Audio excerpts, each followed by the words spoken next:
Jesus, finally. What's your boss hiding in that plant that's worth putting your own people's lives at stake, huh? You ready to go in? Good. Seen a few of them coming out for a smoke every now and again, so be careful.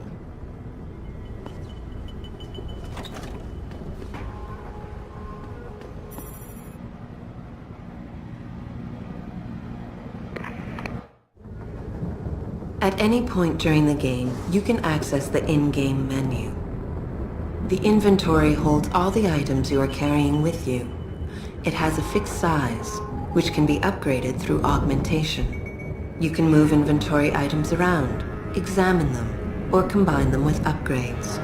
In the heat of battle, you can rely on the quick inventory instead. It allows you to quickly equip a weapon, change grenade type, or use an item. Simply press the keyboard key associated with the slot in which the desired item resides. You can swap the content of a slot in and out as you please by accessing the inventory screen. The objective screen details your current missions and objectives. The log screen is a repository of all the emails and books you read on your journey. The map is a helpful tool that allows you to see where you are in relation to your objectives. Useful locations such as merchants and limb clinics are also marked. The augmentation trees are where you can spend experience points to upgrade augmentations you own. Simply select an augmentation and choose which upgrade you want to buy. Upgrading augmentations can be done anywhere, at any time.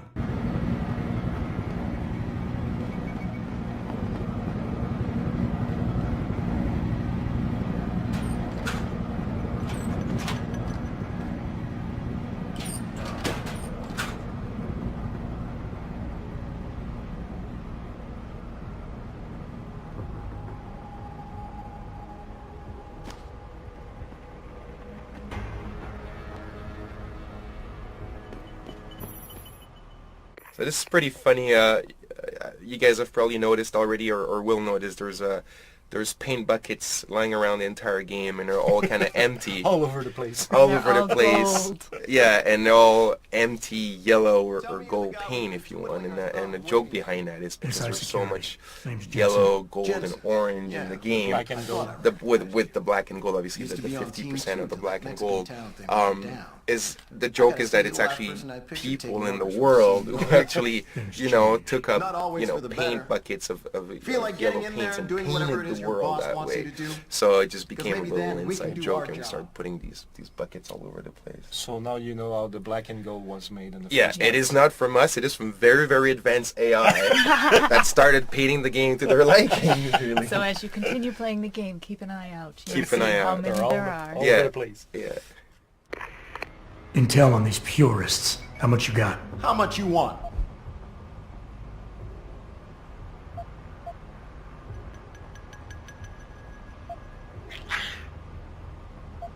The leader's name is Sanders, right? What's his story? Zeke Sanders. We're running background on him now. Looks like he fought 2 tours in the Gulf.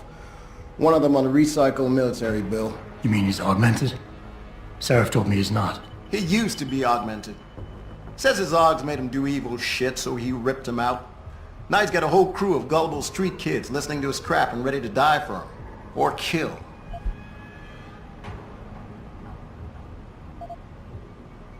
They communicate any demands yet? Not yet, but I get the feeling they're not that organized. Most of the guys I've seen look like street bangers and thugs. The kind who get their jollies trashing equipment. You ask me, it's the man in charge you have to worry about. How many am I looking at down there? Hard to say.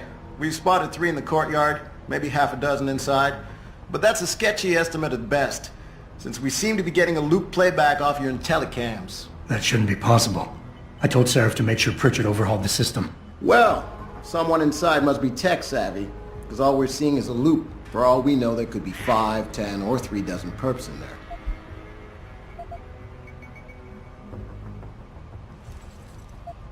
I think I've heard enough. You sure? Wouldn't want to make your boss unhappy.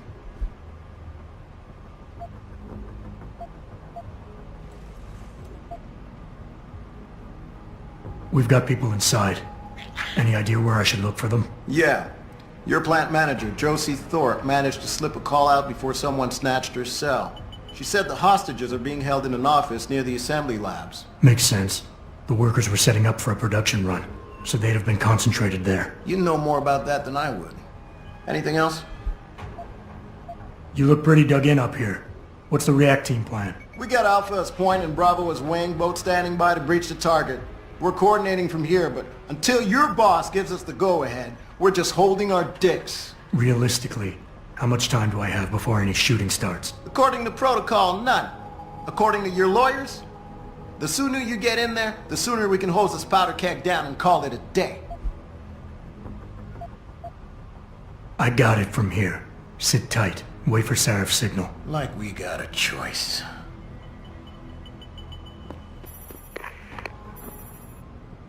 So this is a manufacturing plant. It's the first mission that Adam Jensen goes.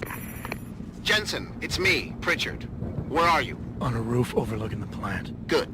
Your point of entry should be through shipping and receiving. Should be, Francis. What the hell does that mean? We have an employee entrance there, heavily guarded by purists, no doubt.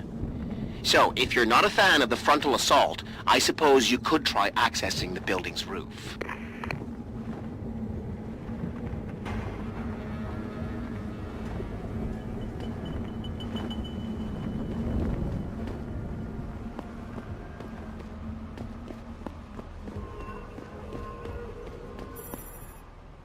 So this is a manufacturing plant. It's the first mission that Adam Jensen goes through after getting fully augmented. And once he's RoboCop. When he's RoboCop, now he's ready to use his new tools. The thing is that the first final version of the map that we got, actually, to just put people in the context, it was supposed to be those terrorists taking over this facility. The Purity First guys. Purity First guys, trying to find evidences that Seraph Industries was going through unethical work and stuff. Imagine it's like as if Greenpeace takes over like a whaling ship or something like that. Or But the first kind of semi-final version of the map, we started it, and Getting too close to any guard is a risk. You're better off staying far away from them. Learn their patrols and time your moves accordingly. If you can avoid it, it's generally better not to engage them. Sure, a lone target may be tempting, but you never know. Backup might be right around the corner. If you have no other choice, try taking out your targets silently by moving up behind them and tapping the takedown button to put them to sleep. Killing them is a more permanent solution, but also involves making more noise. To do it, simply hold the takedown button. Whether you kill or stun, all takedowns burn up energy. If your energy bar is empty, you will not be able to use your augmentations. You can, however, replenish your energy cells through the consumption of nutrients. Regardless, don't leave bodies lying out in the open. If they are found, an alarm will be called in, so grab them and drag them out of the way. you wouldn't see anything. Everything was pretty, everything was super clean, nothing going on. And not only that, it was clean in terms of like you didn't get the feeling that there was no siege, but also the indications that it was besieged by Purity First also was not there. There was nothing. There was nothing at all. And it was just the story telling you this is happening, but as you were walking in the game, you didn't feel it. So we had to go through several iterations. And point out that we need things here, guys, like graffiti and break-in signs and all that. And the banners. And I know you've always thought that the banners look way too like professionally done for an organization like Purity First. For a terrorist organization, how they got the money for silk screening huge banners was always curious. Well, I've done silk screening at home myself, so I guess you would need a really big silk screen to make those banners, though. But yeah. No, it's true. It's true.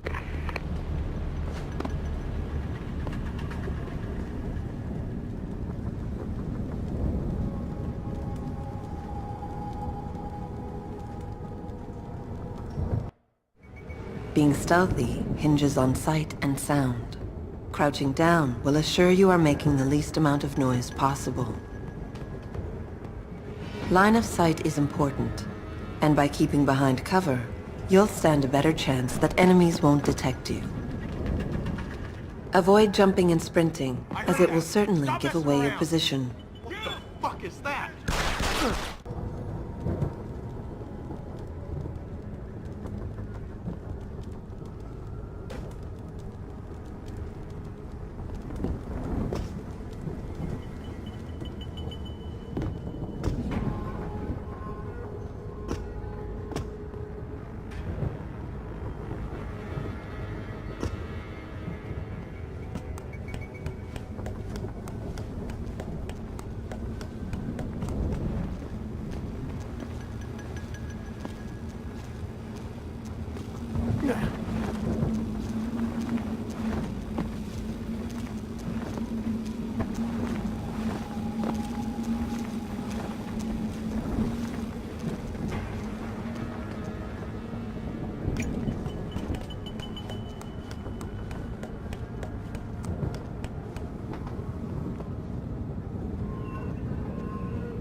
Oh.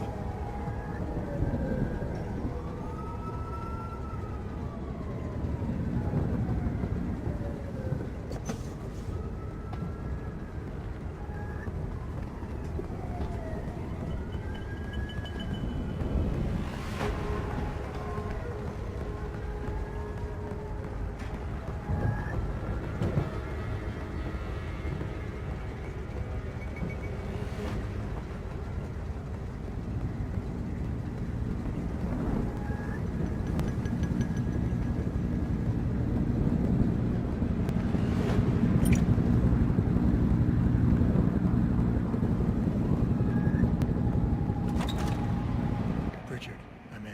The door worked just fine. I'm happy for you. The Typhoon is in the factoring labs. There's an elevator just past the assembly labs that will take you to it. Got it.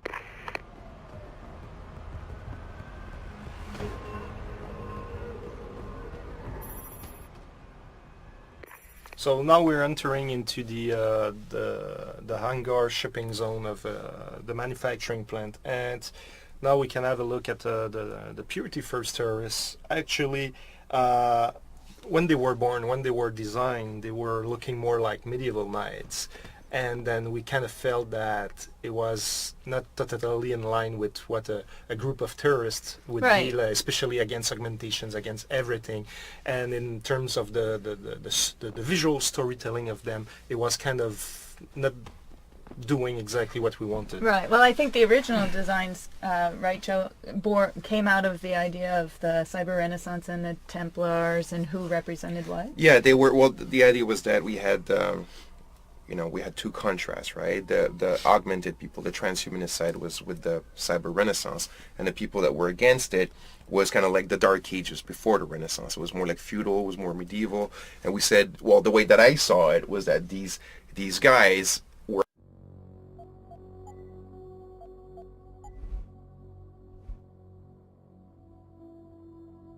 against augmentation, so they weren't augmented, and they had to fight against people that were a lot stronger, a lot faster and everything than them because they were augmented. So my idea was that to make them super armored, crazy ass big weapons, because they needed to, with military hardware technology, compensate for that. And my early designs were like these, like, really basically walking tanks. And then Jeff comes up to me one day and he's like, well, these are like grassroots terrorists and whatnot, and he's like, this would make no sense. And this is one of the few times where me and Jeff kind of like headbutted, because I really like that, because we usually always on the same page. I was like, nah man, these designs are way too fucking awesome, but then it actually made sense, the grassroots and everything, so we made them look like cheap bastards basically, And that's how they are born. yeah. Exactly.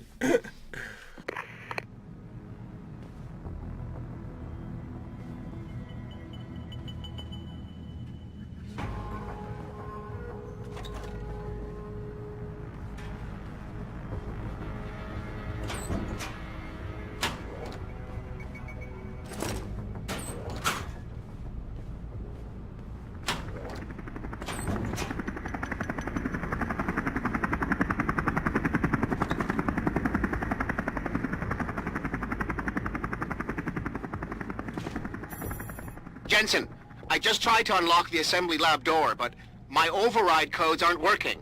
Someone's changed the protocols. What? Didn't you plug the... I'm on it. But until I find this particular breach and fix it, you'll have to hack the door manually. Pritchard out. So here we come next to the first. When hacking, your goal is to take control of a device's registries, so you can access the security codes within. To do it, you must navigate the network, capturing nodes as you go along. You begin a hack from your point of entry in the system, the I/O port. To capture a node, simply place the cursor over it and hold the interaction button. A wheel will appear, showing you the programs that can be used against it. Traveling from node to node is accomplished using bridges. A bridge can be unidirectional or bidirectional, as shown by its arrows. Each time you capture a node, there is a chance the network will detect your presence. The higher a node's rating, the greater the likelihood that you will be detected. If detected, don't panic. You still have a chance, you just need to hurry. The network will try to trace your entry point and boot you out of the system. If you manage to capture the registries before the network trace reaches your I/O port, you'll be okay. Hacking a minigame of the game, actually. The story of a hacking, well, it was the first gameplay that we really nailed down. I remember when we were with the designers and trying to figure out what were our high-level intentions with this thing. It was that we wanted to stay in the real world, so we didn't want a minigame that pulls you out of the game world and you're just into another realm or whatsoever. We really wanted players, when they get invested in that, they would have also to manage their surroundings, because they can be guards, they can be anything happening and everything. So that was the high-level intention. But if we go back to the hacking itself, François Lapica, our lead game designer, was really thinking about different inspiration for that with table pen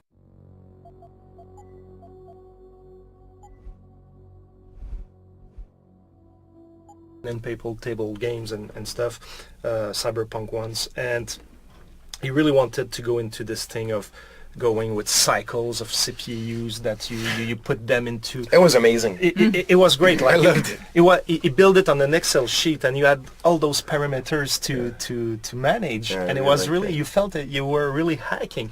It was a geek's dream, really. Absolutely. But the thing is that it was hard to really grasp it and see how visually it would work and everything. But the tension was there. That's what I remember the most, is that it was really, really like tense, and you kind of felt like pressed by what you were doing and the danger of it. You know? It was working, but still we were struggling with the visual aspect of it. We tried to be as mass market as possible and make it accessible. And actually, it's one of our artists one morning that came in, and he came with a drawing that was just like with icons and everything, and it was a portraying of how it could look on screen. And when I saw that, I was like, oh my God, I think we got it. And Frank looked at it. Happy. Frank was not really happy, because his pride was like, oh, I can't make it work kind of thing and everything, but he recognized that it was really the idea that makes the hacking work. And it took him 2 weeks to take that drawing and readapt his design to fit with that kind of philosophy. And then we went with the programmers after that, just implement it and iterate it with a lot of internal playtests and everything. And that's the first part of the game that was completed a long time ago. Where's the bomb squad? Oh, just stand there! Do something! Save us! Oh, just stand there! I don't want to die. Save us! Hurry! Hurry! I don't want to die. Do something! Where's the bomb squad? I don't want to die. Get us out of here! Access granted. Automated dispersal device deactivated. Countdown terminated. Have a nice day. Pritchard, get word to Seraph. I found the hostages. I'm relaying good news, I hope. They're safe, and they're staying put. SWAT will have to exfil them as soon as I've got the prototype. I'll tell Sarif, but don't take too long. Listen up. I need you all to stay calm, keep your voices down, and wait here for SWAT. The plant's not clear yet. Not clear, but those terrorists, they've got my wife. Your wife? She's the manager here. Josie Thorpe. They said they needed her to open the administration building. They were looking for evidence of some kind. Please, I haven't seen her since. You have to find her.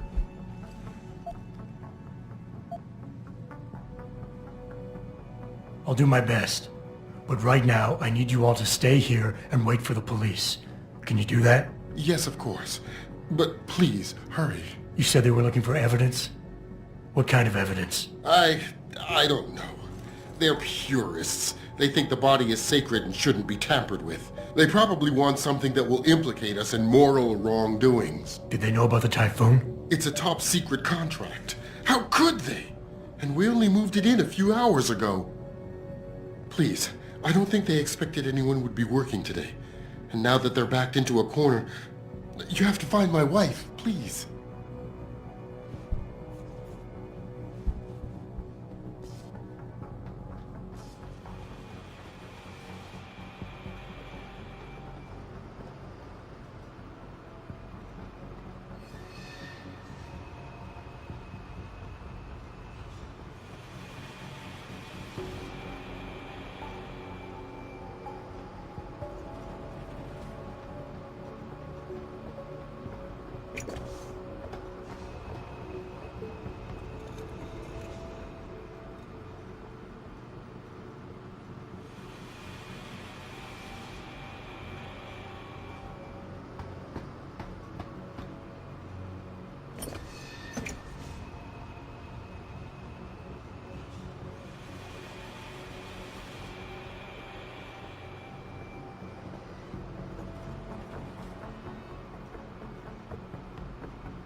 What the hell is that hacker doing?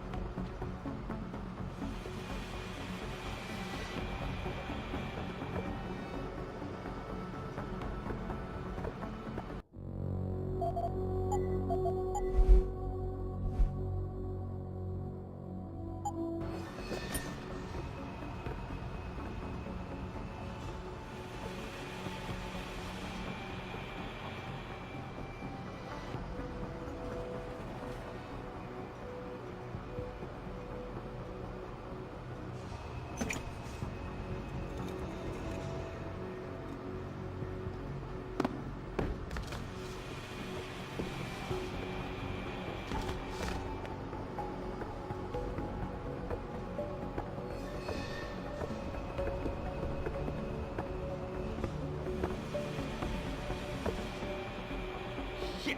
I can't get through. Where the hell is Zeke?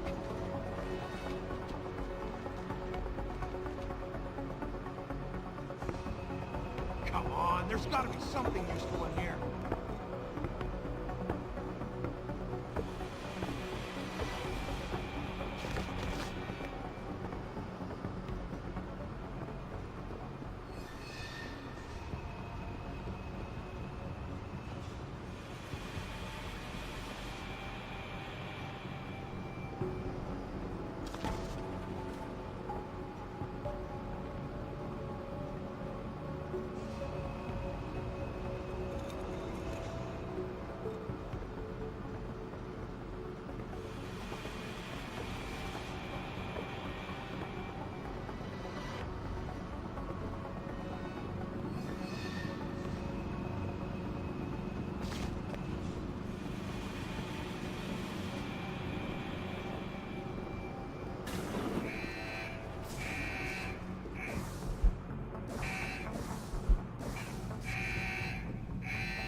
After guards, security systems will be your prime area of concern, as they will trigger alarms that bring about heightened security.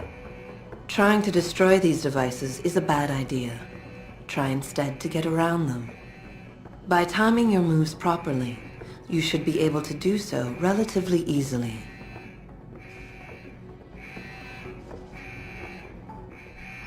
If an alarm does sound, guards will start looking for you. Fortunately, they won't sustain this level of alertness for long. Eventually, they will believe you fled the area and the alarm level will drop.